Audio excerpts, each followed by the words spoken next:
இந்தியாவில் இருக்கிற இன்ஜினியரிங் காலேஜஸில் முதன்மையான காலேஜஸ் எவைன்னு கேட்டால் அவை இந்தியன் இன்ஸ்டிடியூட் ஆஃப் டெக்னாலஜின்னு சொல்லப்படுற ஐஐடிஸ் தான்ன்றது எல்லாருக்கும் தெரிஞ்ச விஷயம்தான்.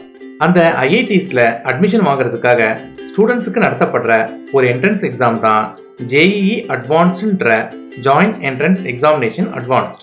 இந்த வருஷம் 2025க்கு ஜேஇஇ அட்வான்ஸ்டுக்கான அறிவிப்பு வெளியாகி இருக்கு. எப்போ எக்ஸாமை கண்டக்ட் பண்ணுறாங்க, யாரெல்லாம் இந்த எக்ஸாம் எழுதலாம், அதற்கான எலிஜிபிலிட்டி என்ன, எத்தனை பேப்பர்ஸ் இருக்கு, exam centres, exam date, fees போன்ற பல விஷயங்களை தெரிஞ்சுக்கிறதுக்கு இந்த வீடியோ உங்களுக்கு ஹெல்ப் பண்ணும். இப்போ வீடியோக்குள்ள போகலாம் வாங்க.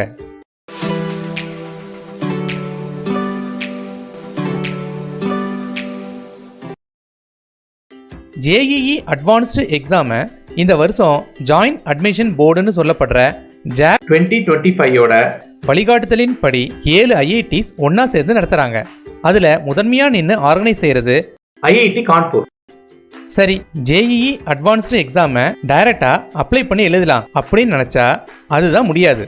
முதல்ல ஜேஇஇ மெயினை எழுதணும். இது ஒரு வருஷத்துக்கு 2 முறை நடத்தப்படுது. ஜனவரியில முதல் செஷன் முடிஞ்சிருச்சு, 2வது செஷன் ஏப்ரல்ல நடக்கும். ஜேஇஇ மெயினை பற்றி மேலும் விவரங்களுக்கு இந்த வீடியோவை பாருங்கள். இதோட லிங்கை மேலே கார்ட்லையும் கீழே டிஸ்கிரிப்ஷன்லையும் கொடுத்துருக்குறேன்.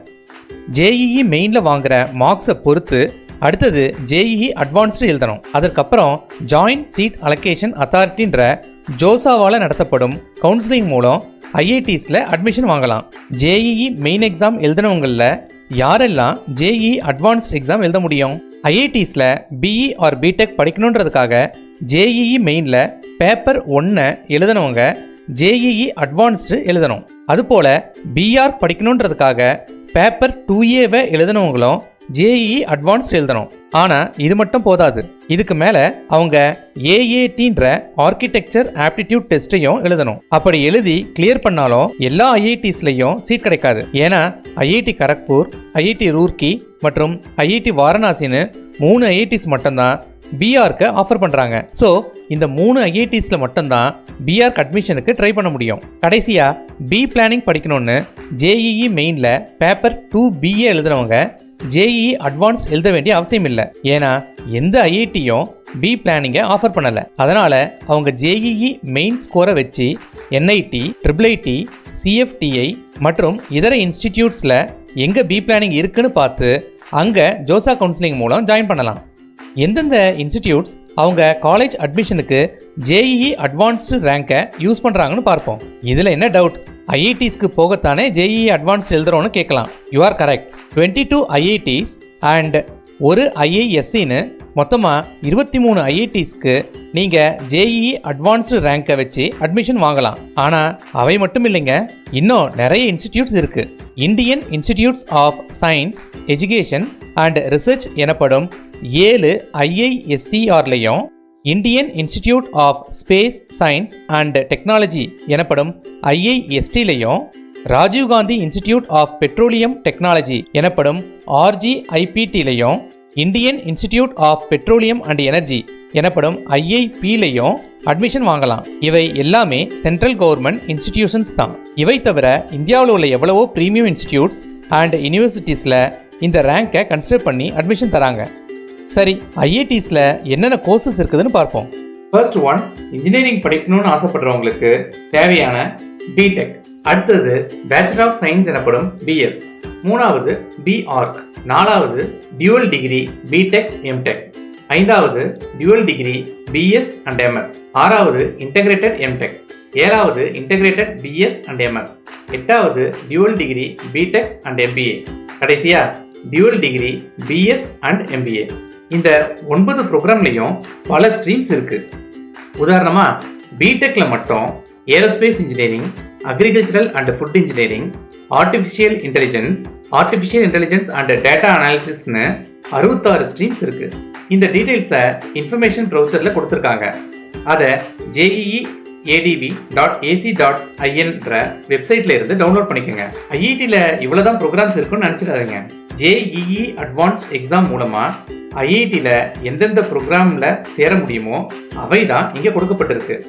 அவற்றை தவிர BDes, MTech, MSc, joint MSc PhD, joint MTech PhD, MDes, மற்றும் பிஹெச்டின்னு பல ப்ரோக்ராம்ஸை ஐஐடிஸ் ஆஃபர் செய்கின்றன. இந்த கோர்சஸ்ல ஜாயின் பண்றதுக்கு ஜேஇஇ எழுத தேவையில்லை. அவற்றுக்கென different admission procedure and criterias இருக்கு. இவற்றை பத்தி மேலும் தெரிஞ்சுக்க இந்த வீடியோவை பாருங்க. இதற்கான லிங்கை மேலே கார்ட்லையும் கீழே டிஸ்கிரிப்ஷன்லையும் கொடுத்துருக்குறேன். ஓகே, ஜேஇஇ அட்வான்ஸ்ட் எக்ஸாமை எப்போ கண்டக்ட் செய்கிறாங்க? இதை வர மே மாதம் கண்டக்ட் பண்ண போகிறாங்க. வருஷத்துக்கு ஒரு முறை தான் இந்த எக்ஸாம் நடக்கும்.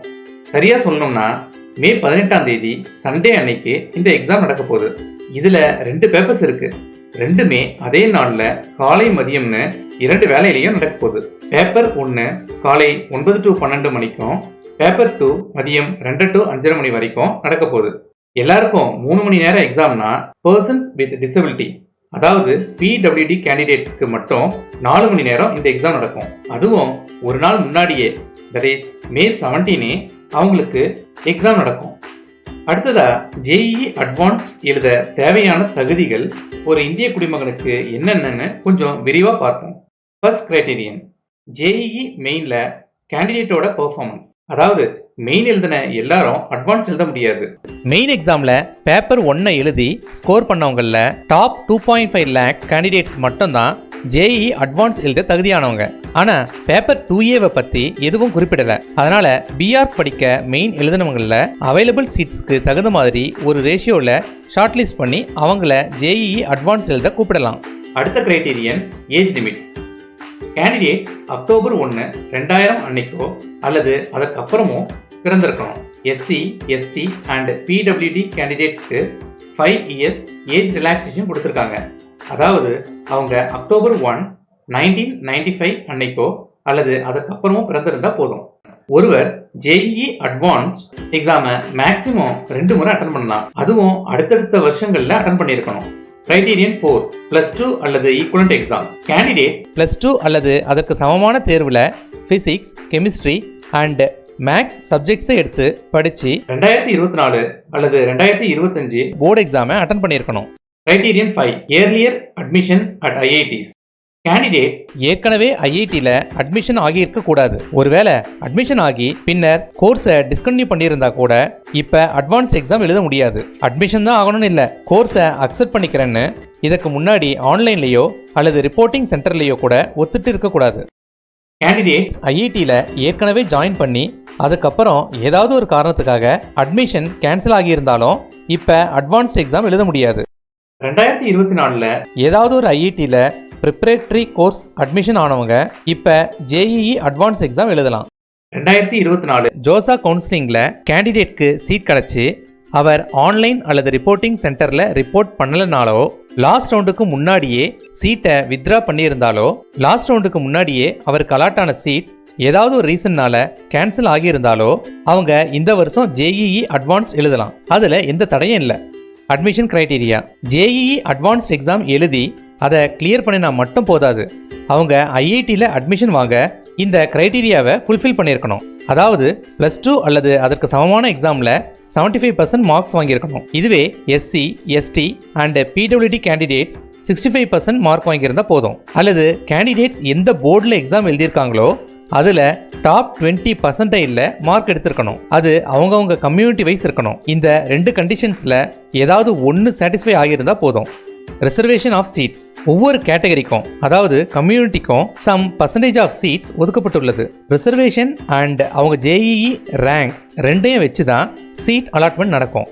மொத்தம் இருக்கிற சீட்ஸில் 15% எஸ்சி கம்யூனிட்டிக்கும், 7.5% எஸ்டி கம்யூனிட்டிக்கும், 27% ஓபிசி என்சிஎல்க்கும், 10% ஜென்ரலில் இருக்கிற இடபிள்யூஎஸ் கேண்டிடேட்ஸ்க்கும் ஒதுக்கப்பட்டிருக்கு. என்சிஎல்னா நான் கிரீமி லேயர், இடபிள்யூஎஸ்னா எக்கனாமிக்கலி வீக்கர் செக்ஷன். இந்த கம்யூனிட்டிஸ்க்கு எல்லாம் ஒதுக்கினது போக மீதமுள்ள 40.5% சீட்ஸுக்கு ஃபார்வர்ட் கம்யூனிட்டி உட்பட யார் வேணும்னாலும் போட்டிடலாம். இதை தவிர இந்த 5 கேட்டகரிஸ்லையும் அவங்களுக்கு ஒதுக்கப்பட்ட இடங்கள்ல இருந்து தலா 5% பிடபிள்யூடி கேண்டிடேட்ஸ்க்கு ரிசர்வேஷன் கொடுக்கப்பட்டிருக்கு. ஃபைனல் சீட் அலாட்மெண்ட் மட்டும் இல்லை, ஜேஇஇ மெயினில் ஸ்கோர் வாங்கினவங்களில் டாப் 2.5 lakhs பேரை ஜேஇஇ அட்வான்ஸ் எழுத கூப்பிடுவாங்கல்ல, அதையும் இந்த ரிசர்வேஷனை பேஸ் பண்ணி தான் செய்வாங்க. உதாரணத்துக்கு எல்லாரும் போட்டியிடும் ஓப்பன் கேட்டகரிக்கு 40.5 5% இருக்கு. ஸோ 2.5 லட்சத்துக்கு 40.5%னா 1,1250 கேண்டிடேட்ஸ் ஓப்பனில் வருவாங்க.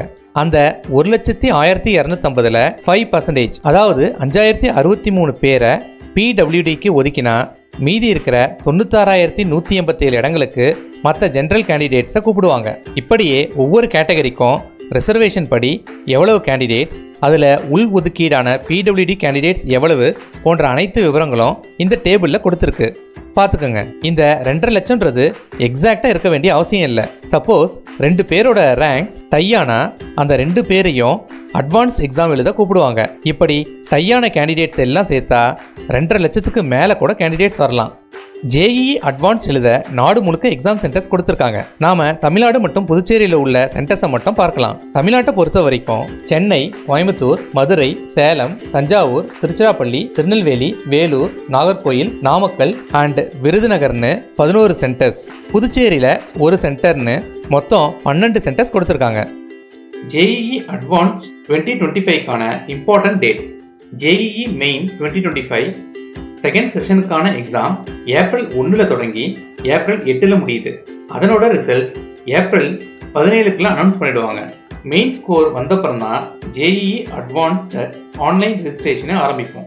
அதாவது 2025 ஏப்ரல் 23 ஆன்லைன் போர்ட்டல் ஓப்பன் ஆகி மே 2 க்ளோஸ் ஆகிடும். இந்த பீரியடுக்குள்ள ரெஜிஸ்டர் பண்ணிடணும். அப்படி ரெஜிஸ்டர் பண்ணவங்க எக்ஸாம் ஃபீ கட்ட லாஸ்ட் டேட் மே 5. எக்ஸாமுக்கு போக தேவையான அட்மிட் கார்டு ஜேஇஇ அட்வான்ஸ் வெப்சைட்லேயே ஜென்ரேட் ஆகி மே 11 to மே 18 வரைக்கும் அவைலபிளாக இருக்கும். டவுன்லோட் பண்ணிக்கோங்க. பிடபிள்யூடி கேண்டிடேட்ஸும் 40% குறைவான டிசபிலிட்டி இருந்து ஆனால் எழுதுறதுல சிரமம் இருக்கிறவங்களும் வேற ஒருவரை அவருக்கு பதிலாக எழுத நியமிக்கலாம். அவரை தேர்வு செய்ய வேண்டிய தேதி மே 17.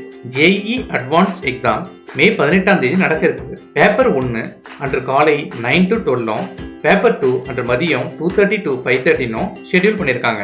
கேண்டிடேட்ஸோட ரெஸ்பான்ஸுக்கான காப்பி மே 22 அன்று வெப்சைட்ல கிடைக்கும். மே 26 ப்ரொவிஷனல் ஆன்சர் கீஸை ஆன்லைன்ல டிஸ்பிளே பண்ணுவாங்க. உங்க ஆன்சர்ஸை செக் பண்ணிக்கலாம். ஆன்சர் கீ பற்றிய கேண்டிடேட்ஸோட ஃபீட்பேக் அண்ட் கமெண்ட்ஸை மே 26 and 27 வெளியிடுவாங்க. அதையெல்லாம் பரிசீலனை செஞ்சு ஃபைனல் ஆன்சர் கீயும் அட்வான்ஸ்டு எக்ஸாமோட ரிசல்ட்டும் ஜூன் 2 அன்னைக்கு அறிவிப்பாங்க. BArch candidate JEE advanced result வந்த உடனே அடுத்த எக்ஸாமான ஏஏடிக்கு விண்ணப்பிக்கலாம். இதற்காக ஜேஇஇ அட்வான்ஸ்டு வெப்சைட்லேயே registration portal June 2 and 3 open ஆகியிருக்கும். ஜோசா கவுன்சிலிங் ப்ராசஸ் ஜூன் 3 ஆரம்பமாகலாம். அது நடந்துட்டு இருக்கும் போதே ஏஏடி எக்ஸாம் ஜூன் 5 கண்டக்ட் பண்ணுவாங்க. அதற்கான ரிசல்ட்ஸை ஜூன் 8 வெளியிடுவாங்க. அதன் பின் பிஆர் கேண்டிடேட்ஸும் ஜோசா கவுன்சிலிங்ல கலந்துக்கலாம். ஜேஇஇ அட்வான்ஸ்டு எழுத எக்ஸாம் ஃபீஸ் எவ்வளவு? இந்தியன் நேஷனல்ஸ்ல ஃபீமேல் கேண்டிடேட்ஸும் எஸ்சி, எஸ்டி அண்ட் பிடபிள்யூடி கேண்டிடேட்ஸும் 1,200 ரூபாய் ஃபீஸ் கட்டணும். மற்ற எல்லா கேண்டிடேட்ஸும் 3,200 ரூபாய் ஃபீஸ் கட்டணும்.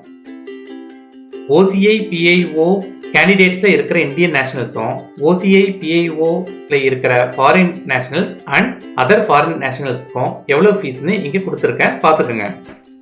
அடுத்து வரப்போற பார்ட் 2 வீடியோவில் ஜேஇஇ அட்வான்ஸ் எந்த மோடில் நடத்தப்படும், பேப்பர் 1 அண்ட் பேப்பர் 2னா என்ன, அவற்றில் என்னென்ன கொஷின்ஸ் கேட்பாங்க, அதனுடைய சிலபஸ் என்ன, கொஷின் பேட்டர்ன் எப்படி இருக்கும், அதனுடைய அனாலிசிஸ், நெகட்டிவ் மார்க்கிங் போன்ற அனைத்தையும் டீட்டெயிலாக பார்க்கலாம். இந்த வீடியோ உங்களுக்கு பிடிச்சிருந்ததுன்னா இதை லைக் பண்ணுங்க, உங்க ஃப்ரெண்ட்ஸுக்கும் ஷேர் பண்ணுங்க. மறக்காம நம்ம சேனலை சப்ஸ்கிரைப் செஞ்சு பக்கத்தில் இருக்க பெல் ஐக்கானையும் கிளிக் பண்ணுங்க. தேங்க்யூ ஃபார் வாட்சிங்.